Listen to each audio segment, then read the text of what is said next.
Hi, everybody. Radical Gardener. It's me, Kate, as you know, and then this is my good friend David Borowick. Say hi, Dave. Hi, everybody. Anyways, Dave and I have known each other for a long time, haven't we? I would think about 25 years. Wow. Jeez, So- shut up. No, That's seriously. crazy. It was back when the guys owned the store, and that was 19 years ago. So it was before that. Okay.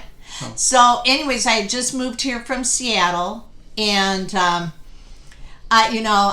had heard that there was. I'd walked into the store, I think, and we got talking, and he was getting into traditional astrology, but Yes. you've always been an astrologer. Yeah. And my mother was a traditional astrologer, and I just never went to anybody because I prefer traditional astrology to other forms. And so I talked to you guys about it. And so I'm just going to tell you a little bit of my history, and then we're going to go to the expert here. But there are never a lot of practicing traditional astrologers on this planet all at one time. There's usually about 100, would you say, or maybe a little more? It is more than that. It's been making a comeback. Okay. But if you say that there's about 1 million people on the planet practicing astrology, there's probably only 5 to 10,000 traditionalists, and that's globally. Okay. There are some people studying it, but there's only probably about 5,000, maybe 10 at the most, Okay. practicing out of 1 million. Okay. So my mother was, when people say, well, astrology can't be really accurate, well, yeah, it can be. And it just depends on really the protocols and the right questions being asked, but Dave is going to talk about it. So my mother actually knew a traditional astrologer. He could tell you what color eyes and hair of the person was going to have that you were going to marry. I mean, it could be that specific. No. And that's why I very early on believed in you live a life of destiny. You can actually look at your chart. And you guys know this is my spiel all the time. We're here for the experience, not for the choices we make. Those have been decided before we got into our bodies, and we came here to experience those choices and how they go about. So traditional astrology, I think, It is, yes. You are not out of line with that thing, with that point of view. One of the slams that moderns have against traditional artists is that, we believe in fate. And they're like, no, free choice and all the rest of that stuff. And I said, look, if thinking made it so, you would, right now, you'd be someplace warm with your toes in the sand, drinking a rum drink and having a hot, partner next to you with $10 million in the bank. But that isn't happening. That's right.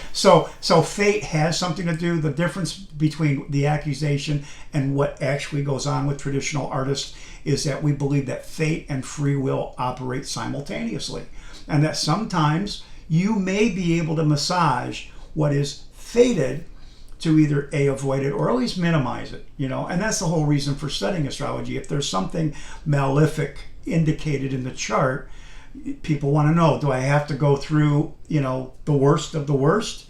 Or is there some way to avoid it? Or at least, how can I minimize it? That's why we study astrology, is to see. Because it is considered divine. Right. Wisdom, divine. We're studying divine will, what God intended. But God left us signs. Why would he do that? Well, I agree with that. Yeah, and he gave us free choice. Yeah. So that was the most powerful gift that God gave to man. There's signposts. There are times when you may be able to avoid a particular fate. And so we believe that they operate simultaneously, which goes along with another tenet, I believe, in traditional astrology, which is in our modern 20th and 20th century educations, we are taught +1 and -1 equals 0.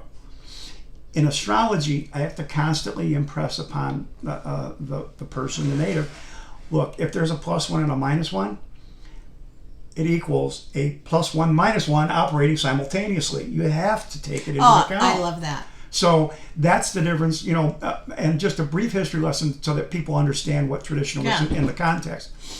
Traditional astrology is basically what I affectionately refer to as what the old dead guys practiced. In other words, we study pre-1700 AD astrology, which is when, in the West at least, it was being studied, practiced accurately, and there are records that exist. of astrologers making accurate predictions in uncanny circumstances with uncanny detail. After 1700, it died off. But and the other thing is that the early end, in the books that I read and study, the books that I have on my table when I'm doing a reading so that I could make a reference, is a book by Claudius Ptolemy.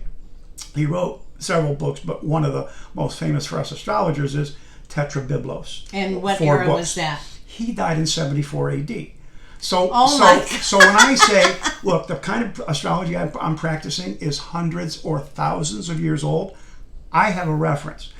Modern astrologers love to say the same thing, but in fact, they don't practice. They don't read, they don't practice. Here's what happened. Around 1880, 1890, a group of theosophists broke away from Madame Blavatsky, right? Very famous philosophical, spiritual woman. Great story. If you ever want to read about what she did it. She was crazy. When she did it, women never did that.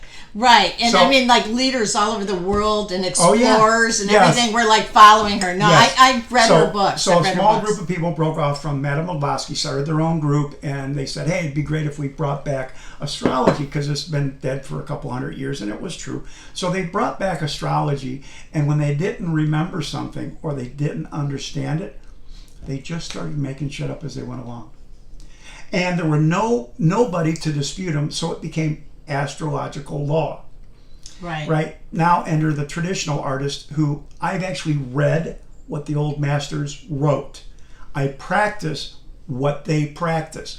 Modern astrology, which only began around 1888, 1890, it is easy to see that A, they haven't read anything, and B, they don't practice what was being practiced back then.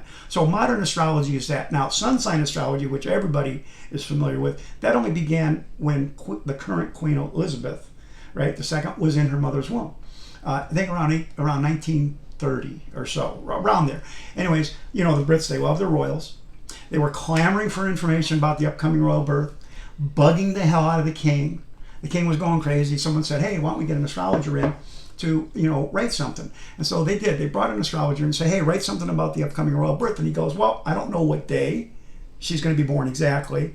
I don't know what time. So I don't know well, can't you write something? And he said, well, I know the sun sign will be, I think it's Cancer. I know the sun sign will be Cancer. I can write something about that. Okay, do it. So he wrote a blurb, published in the newspaper about the upcoming royal birth sun sign. The Brits loved it. They were clamoring for more, bugging out of the king. They actually commissioned an astrologer a second time to come in, write another blurb. That was the beginning of sun sign astrology, which is what most people know. When you say, what sign are you? Really what they're asking is, where was your sun? What sign was the sun in when you were born? Pretty much everybody knows that. But that only started around 1930. Modern astrology about 1880, 1890. So it's a little bit over 100 years old. Traditional astrology, what I practice, it's a couple thousand years old. Ptolemy wrote his book. He died around 74 AD. Prior to that time, it was Athenian, Greek astrology. And from the original Babylonians, which we think that's the origin, there isn't actually a clay tablet of a Babylonian royal person with their natal chart on it. So we know, and it's from 2000 BC. So we know that 4,000 years ago, they were practicing astrology. There was a natal chart, probably of someone rich or important or royal. But traditional astrology is roughly from about 1100 AD to 1700 AD. And in the West, it went from Babylonian origins to the Greeks, who took that and elevated it some more. Then it went to the Arabs around 900 AD. They added their interpretation and knowledge to the body of astrology. And then from the Arabs, it went to southern Italy, which is where Guido Bonatti was. Very famous astrologer. He's the astrologer, Guido Bonatti is, that when you read Dante Alighieri's book, The Divine Comedy, Dante's Hell, all that stuff, and Dante pictures an astrologer with the body facing forward and the head turned backward. He was a big supporter of the Pope at the time. And if you read history, Italian politics was hot and heavy at that time. You were either with the Pope or against the Pope. Well, the Archduke that Guido Bonatti went to work for, who was his patron, was not a Pope supporter. And things got so bad and so hairy that the Pope sent the papal army surrounded the Archduke's castle. They were outnumbered 7-1. The Archduke goes to Guido Benetti and says, what am I going to do now? And I'm paraphrasing loosely, but this is essentially what happened. Guido Benetti casts a horary chart. And he says, okay, if you take 100 of your best knights, attack in the northeast corner at 1 o'clock, you'll break the siege. Outnumbered 7-1. You'll break the siege, and be careful, you will be mortally wounded while doing so. So the Archduke takes 100 of his best knights, attacks the northeast corner, boom, breaks the siege, and he was grievously wounded. But because of Guido Benetti's warning, he carried his personal physician with him on the battlefield, who attended to the wounds and saved his life. Okay. Documented. That's the kind of astrology that we try. Now, there are 4 or 5 professional groups I belong to. We still do struggle with some things. Some things are pretty easy to update. For instance, the third house is the house associated with short travel, short journeys. And so you look for a definite, well, what's a short journey? Well, back in the day, William Lilly, who was the most famous astrologer of his day, died in 1647. He would say, as far as you can travel by horse, in a day, at the most a day and a half. Well, now we say, how far can you travel by car in a day or a day and a half? That's the limit. Anything beyond that is considered a long journey or a ninth house issue. So, but we do, even laid out with the methods and techniques that they use, there is still a ongoing issue with trying to be as accurate as they are, and with the timing. In other words, and a lot of people tell me, a lot of my clients tell me, you were exactly right on. The part that was wrong was it didn't happen in this week, it happened the next week. Or it happened the next month. But it did happen. So I am off from time to time in my timing of events, but fortunately I'm blessed. Most of the group, we aspire to be right about 80% of the time. I am lucky, at least that's what my folks tell me. They say, one guy keeps track of it, he goes, you're 91.3% accurate. So I'm like, okay, I'll take it. I'm not going to argue with him. He keeps track of stuff like that. I don't, but that's about what most people tell me. So I am only a student of astrology. And Lilly, who was the most famous in his day, had the most extensive library in the world, was paid a stipend by the British Parliament for his astrological advice. Wow. He predicted the fire of London, I think around 1600. London burned to the ground. Lilly predicted a year or 2 before it happened.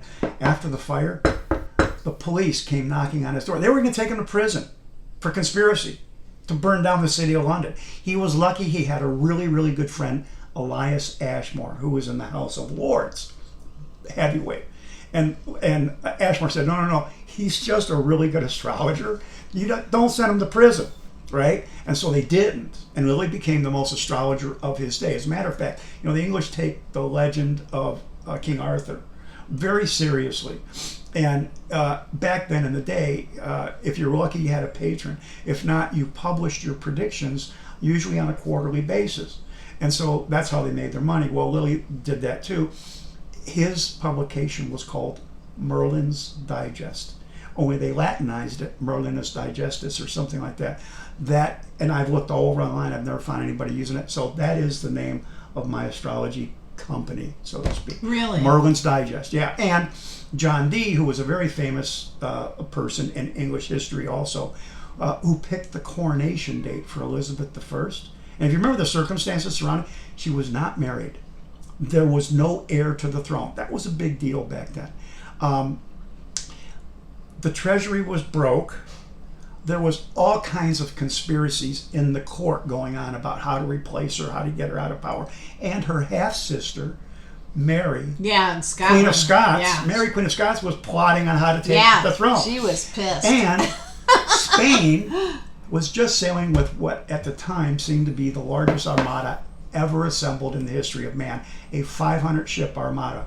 The Spanish Armada was sailing to Spain, or sailing to England to bomb the hell out of them and take the throne. And she was coronated. John Dee picked the coronation day and time that would allow Elizabeth to remain in power and usher in what became known as the Golden Age for Great Britain. It's where the phrase, "the sun never sets on the British Empire," came from. Wow, that's so interesting. And John Dee made, one quick thing, John Dee made a glyph because he was a big time astrologer, even though he's not given credit for that. He made a glyph that included all of the glyphs for all of the 7 traditional planets: Saturn, Jupiter, Mars, Sun, Venus, Mercury, Moon. He made it into one glyph. I use that glyph. Merlin's Digest uses that glyph. It's free, free domain. I've looked online. I've never seen anybody using it. So I have traditional roots. I practice it and I show it. So wow. So the way we're going to do this, we're already at 15 minutes. Can you believe it?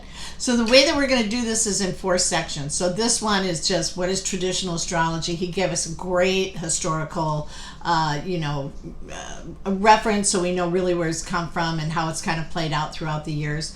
So we're going to wrap up part 1 here, and we'll be right back to do part 2. Okay? All right. Don't go anywhere. Well, you can, but come back and watch the second one too. Okay. Bye.